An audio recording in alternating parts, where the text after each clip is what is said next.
The silence hit me first. Not the comfortable quiet of a sleeping house, but the deep, echoing emptiness of abandonment. I pushed open the back door, juggling my overnight bag and the reusable grocery totes filled with Thanksgiving ingredients.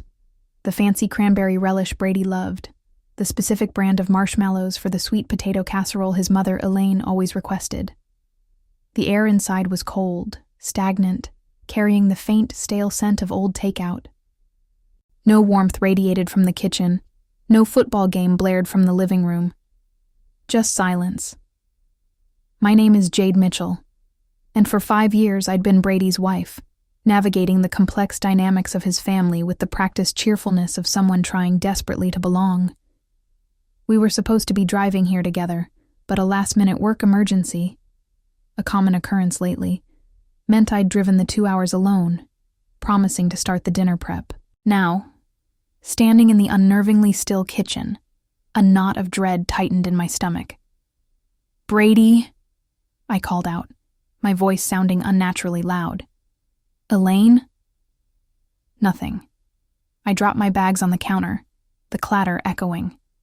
That's when I saw him, barely visible in the dim light filtering through the dusty dining room window. Victor, Brady's stepfather.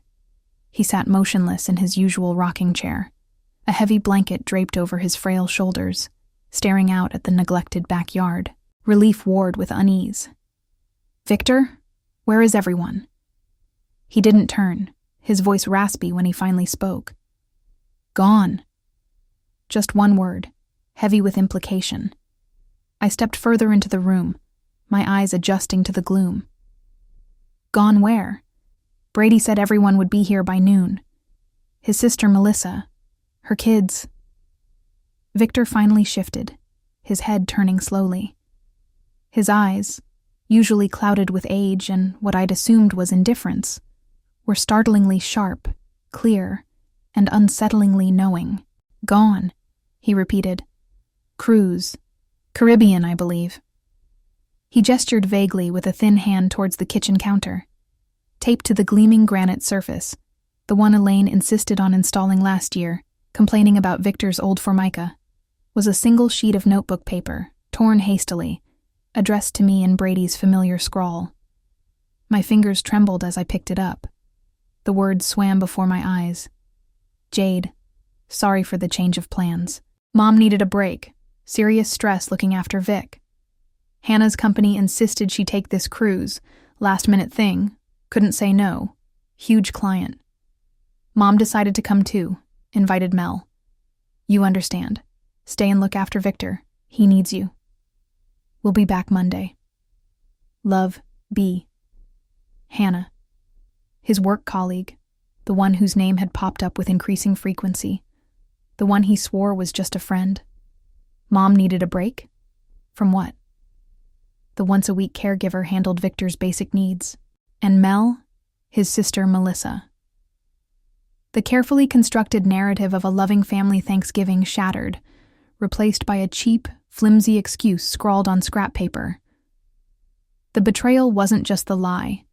It was the assumption that I'd accept it, that I'd dutifully play the role of abandoned caregiver while they soaked up the Caribbean sun with his mistress. The humiliation burned, hot and acidic. This wasn't just a canceled holiday. It felt like an eviction notice from the life I thought I was building. Have you ever had a moment where the ground beneath your feet simply dissolves? Where everything you thought was solid turns out to be an illusion? That was me, standing in that cold, silent house, clutching a lie written by the man I loved. The initial shock felt like being submerged in ice water, paralyzing and breathless. My first instinct was denial. This had to be a joke, a poorly executed prank. Brady would walk in any second, laughing, followed by Elaine with a casserole dish, teasing me for falling for it. But the silence stretched, thick and suffocating. The cold air bit at my skin. Victor's quiet, knowing gaze from the rocking chair held no hint of humor. This was real.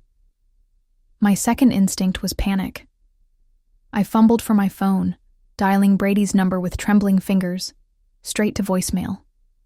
His outgoing message, Still, the cheerful one we'd recorded together last summer felt like a cruel mockery. I tried Elaine's number.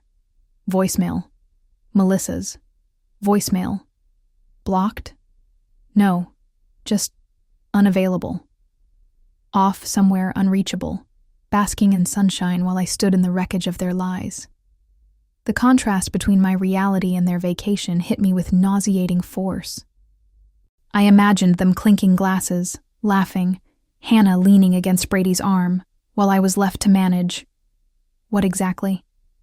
An empty house, a frail old man I barely knew, and the dregs of a holiday meal I no longer had the heart to cook. Then came the anger, a slow burn starting deep in my chest. How dare they? How dare Brady abandon me, abandon his stepfather, lie to my face for weeks, maybe months? How dare Elaine, who always treated me with a thin veneer of condescending politeness, orchestrate this? Because I knew, instinctively, that she was behind it. Brady, charming but weak-willed, wouldn't have orchestrated this alone. This had Elaine's manipulative signature all over it. My gaze drifted to the grocery bags on the counter. The cranberries, the sweet potatoes, the pie crusts, symbols of my misplaced effort, my naive belief in the family I thought I'd married into. What was I supposed to do now? Turn around, drive the 2 hours back to my empty apartment, and spend Thanksgiving alone, nursing my broken heart and dwindling bank account. The thought was unbearable. I looked over at Victor again. He hadn't moved, just watched me, his expression unreadable. He was a victim in this too, discarded just as carelessly as I had been. A strange sort of kinship, born of shared abandonment, began to form in that cold, silent room. No, I wouldn't run. I wouldn't give them the satisfaction. I took a deep breath, the first one that didn't feel like it was scraping against shattered pieces inside me. "Victor," I said, my voice stronger now. "Are you hungry?" He blinked, surprised perhaps by the shift in my tone. "Always," he rasped. "Good," I declared, picking up the grocery bags. "Because they might be on a cruise, but we are going to have Thanksgiving dinner." It was a small act of defiance, a refusal to let their cruelty dictate my day. But as I started unpacking the groceries, a colder thought intruded. If they could lie about this, if they could abandon Victor so easily, what else were they capable of? I pulled out my phone again, this time opening our joint banking app. My breath caught. A withdrawal 3 days ago. $5,200, nearly everything. Our house savings, gone. The floor seemed to tilt. This wasn't just abandonment. It was theft. The $5,200 withdrawal stared back at me from the phone screen, a stark digital confirmation of the depth of their betrayal. This wasn't just a spontaneous trip funded by Brady's commission check. This was premeditated financial drain. That money represented countless skipped lunches, extra shifts I'd picked up doing freelance graphic design work, careful budgeting, all funneled into our shared dream of buying a small house with a yard, a place where we could finally feel settled. Brady knew how much that down payment meant to me, how hard I'd worked for my share, and he'd taken it, likely without a second thought, to fund a romantic getaway with another woman. The casual cruelty of it was breathtaking. "Find something interesting?" Victor's raspy voice broke through my daze. I numbly showed him the phone screen. He took our savings, the money for the house. Victor nodded slowly, his expression grim but unsurprised. "Figures. Been doing the same to me for years." He gestured vaguely around the room. "This house, the repairs Elaine insists on, the caretaking fees. It all adds up. She controls my main account, gives me an allowance like a child." I sank into a kitchen chair, the earlier defiance momentarily eclipsed by despair. They hadn't just left me. They'd potentially crippled my future, stolen the tangible symbol of the life I thought we were building. How could I have been so blind? How could I have missed the signs? They were there, of course, woven into the fabric of our relationship. Brady's increasing evasiveness about finances, his vague answers when I asked about savings goals, his subtle dismissal of my freelance income as pocket money. Elaine's constant critiques disguised as helpful advice, her way of making me feel perpetually indebted to her for raising such a successful son. Even the way they both spoke about Victor, always with a sigh, a comment about the burden, the expense. I'd mistaken it for caregiver stress. Now I saw it as resentment, impatience, a waiting game for an inheritance they felt entitled to. I forced myself to stand up, pushing the despair down. Falling apart wouldn't help. "Victor," I said, my voice tight with a new kind of anger, "tell me everything. Everything they've been doing." He hesitated for only a moment, perhaps assessing my resolve. Then he began to talk. He spoke of checks signed over to Elaine for household expenses that far exceeded actual costs, of repairs billed but never completed, of Brady borrowing money for investments that never materialized. He described how his access to his own accounts had been gradually restricted, how Elaine had taken over managing his bills, claiming his failing eyesight made it too difficult. He spoke of loneliness, of feeling like a prisoner in his own home, tolerated only for the financial resources he represented. His story painted a chilling picture of elder financial abuse, cloaked in the guise of familial care. As I listened, my personal heartbreak began to transform into a cold fury on Victor's behalf. This wasn't just about me anymore. This was about systematic exploitation of a vulnerable old man. "Do you have proof?" I asked when he finally fell silent, exhausted by the telling. He nodded towards a locked filing cabinet in the corner of the dining room. "Everything. Bank statements, receipts I managed to keep, notes I've taken. Been documenting it for almost 2 years. Didn't know who to trust." Until now, the unspoken words hung between us. I spent the next hour forcing down the lump in my throat and focusing on the immediate task: Thanksgiving dinner. It felt absurd, roasting a turkey breast and mashing potatoes while reeling from betrayal and uncovering potential felonies. But the simple act of cooking grounded me. The familiar motions, the comforting aromas filling the cold house, created a small pocket of normalcy in the swirling chaos.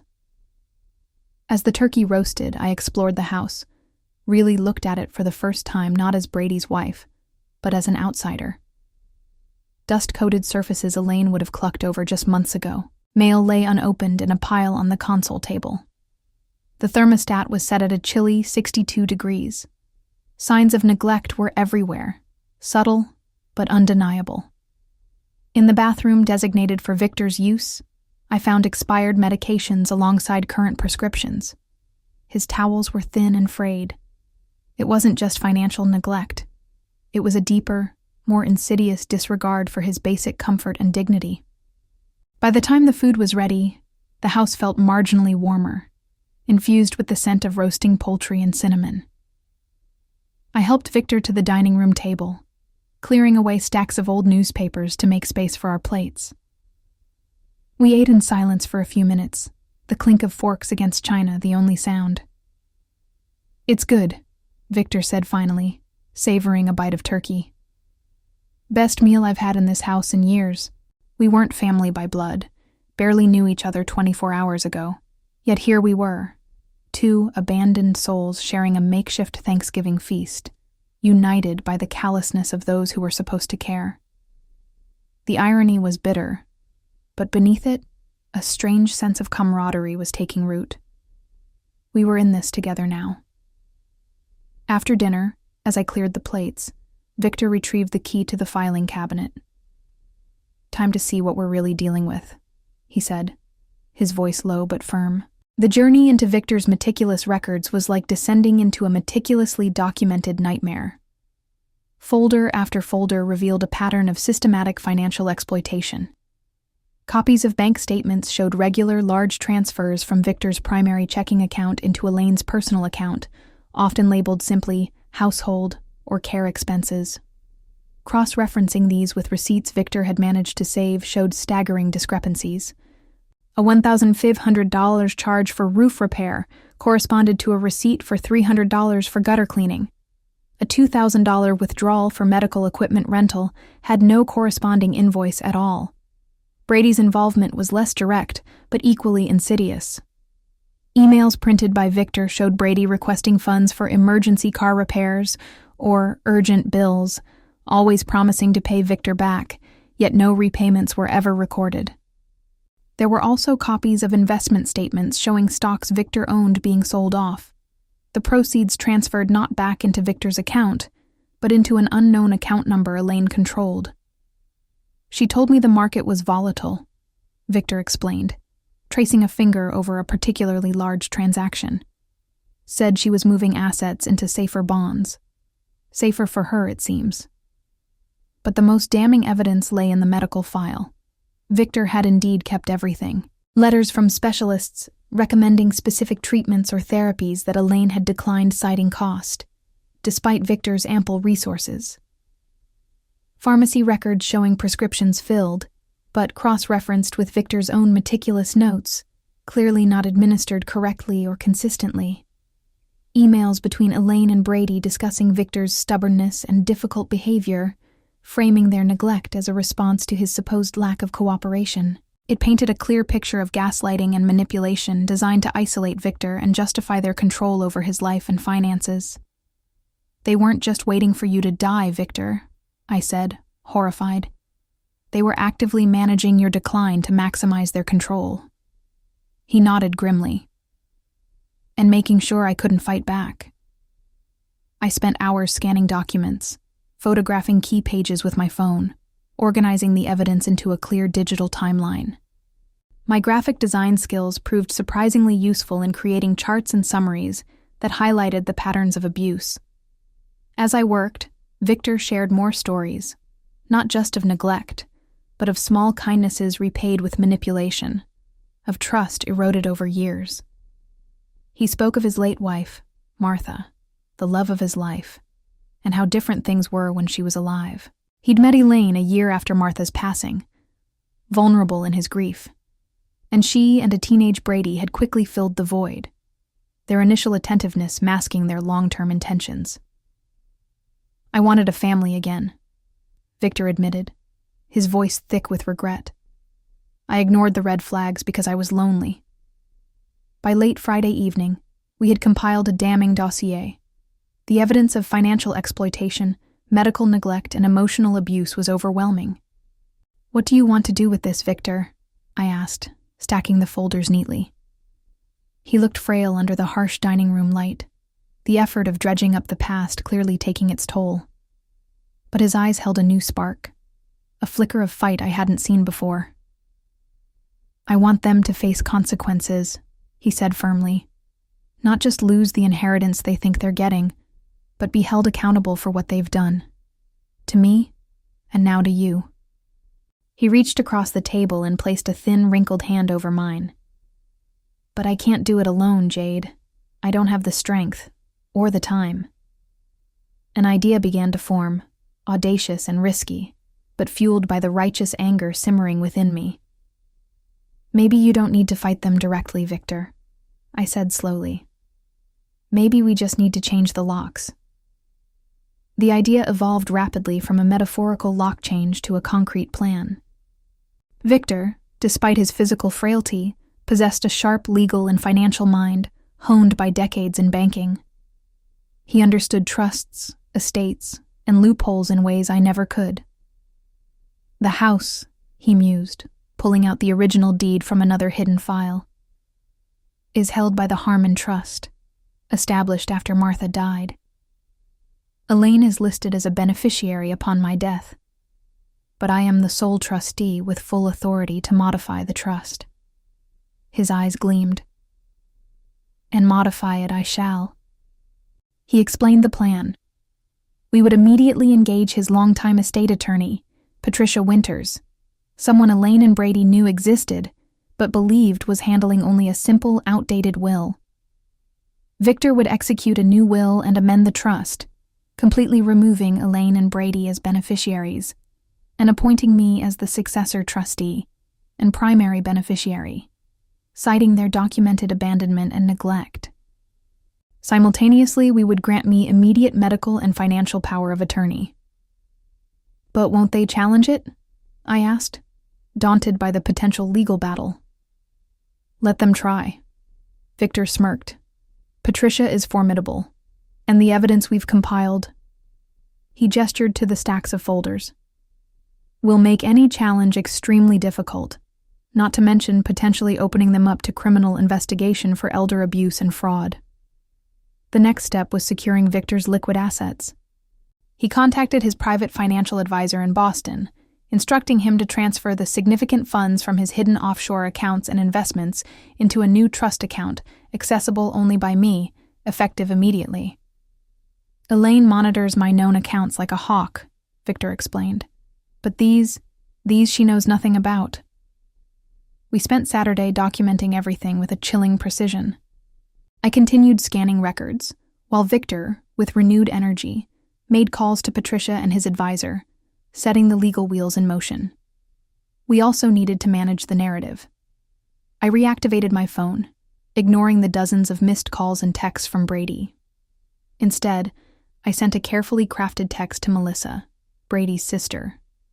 Victor is stable but weak. Hospice nurse visited. He's asking for Brady. Seems confused. Please tell B to call when he can. The goal was to maintain the illusion that Victor was declining naturally, and that I was the dutiful, slightly overwhelmed caregiver, ensuring they felt no urgency to return before Monday.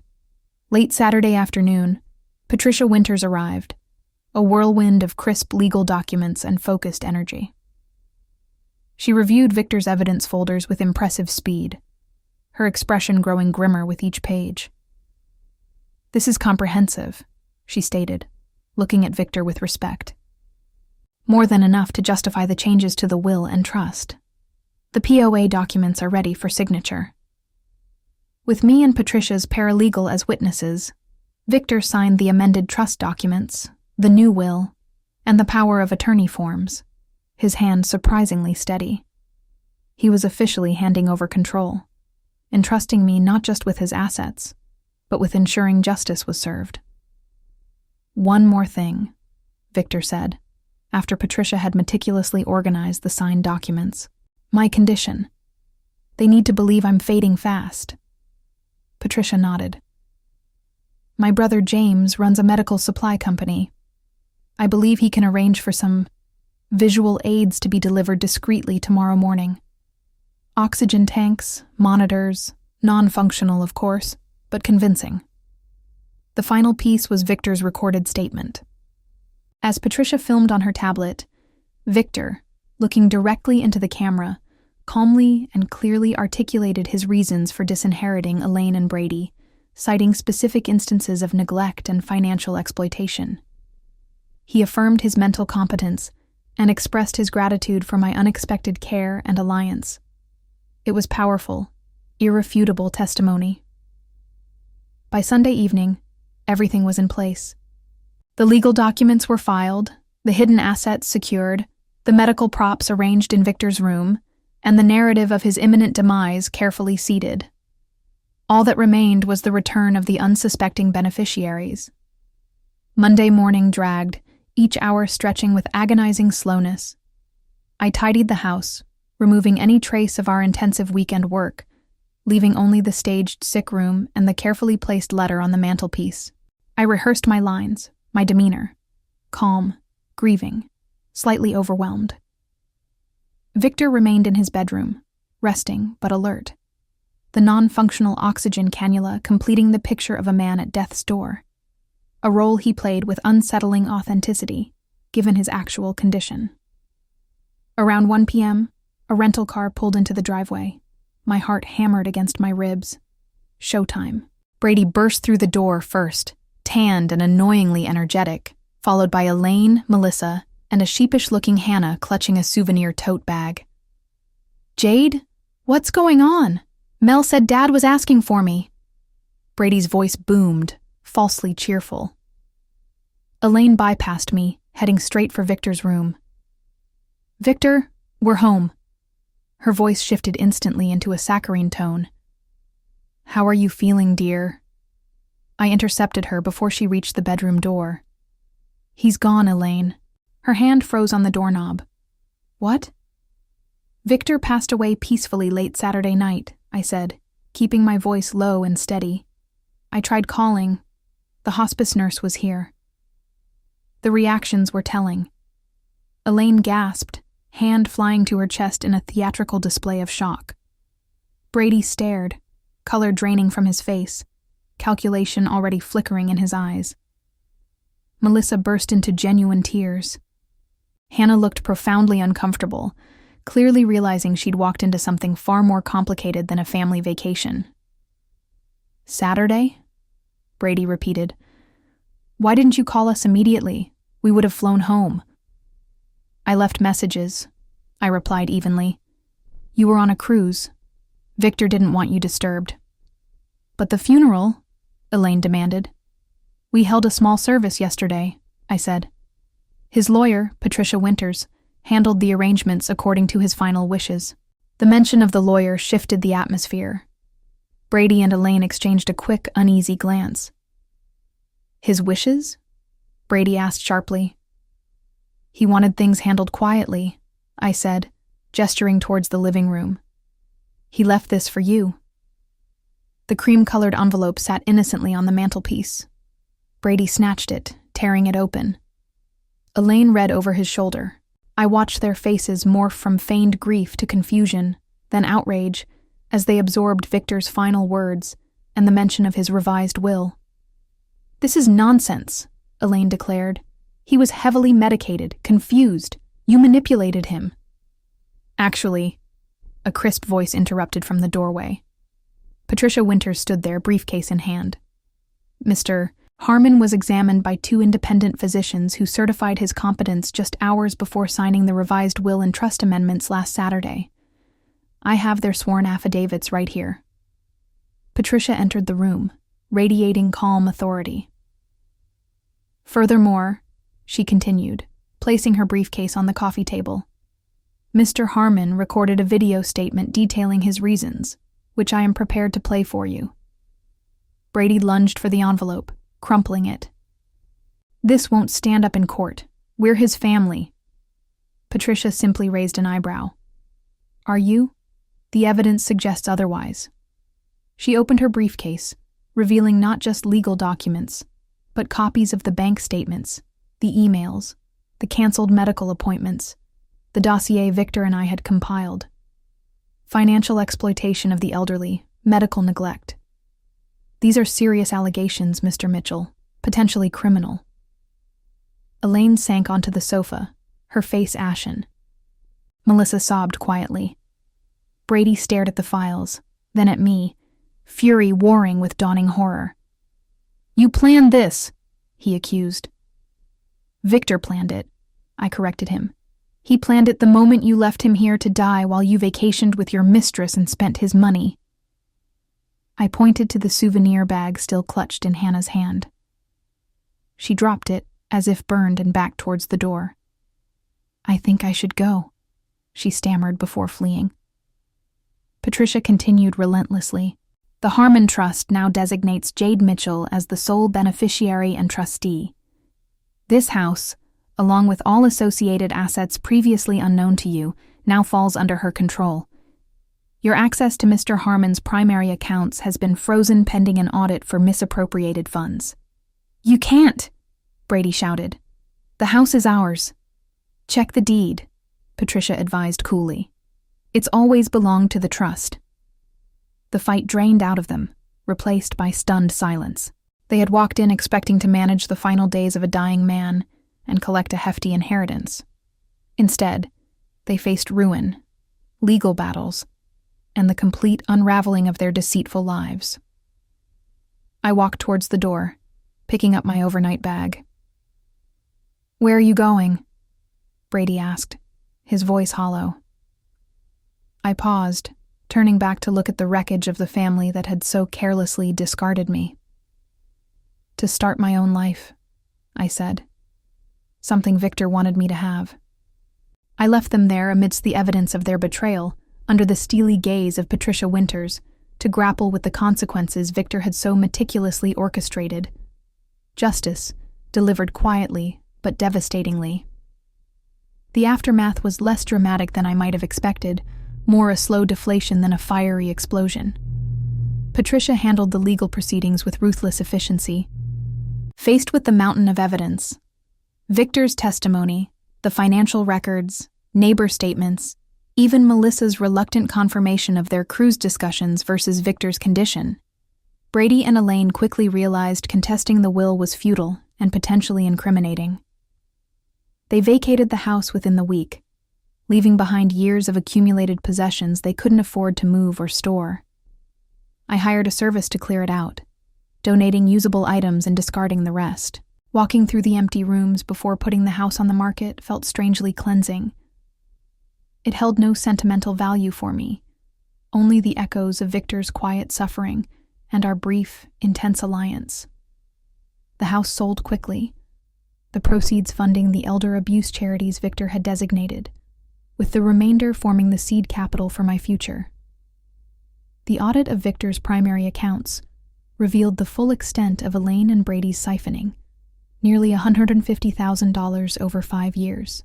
Patricia pursued restitution, eventually securing a judgment against them, though collecting it would likely be a long process given their now precarious financial state.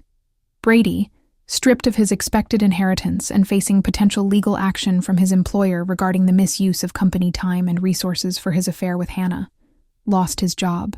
Last I heard, through a chance encounter Maya had with a mutual acquaintance, he was living back with Elaine in a small rented apartment, their relationship strained by resentment and financial hardship. Hannah had disappeared completely.